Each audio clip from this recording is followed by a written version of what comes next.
এটা ইবাদতের অনেক উঁচু স্তর। সবাই কিন্তু শুরুতেই ইহসান অর্জন করতে পারে না।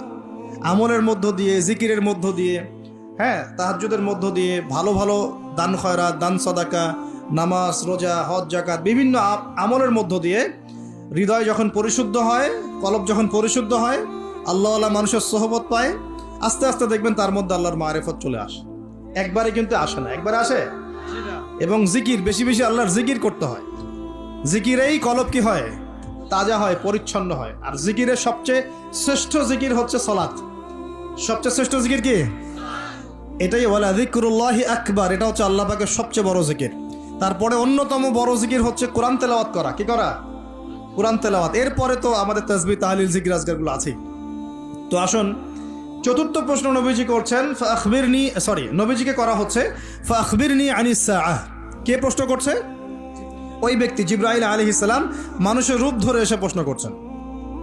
আর বলে রাখি, সাহাবীদের সামনে, সবার সামনে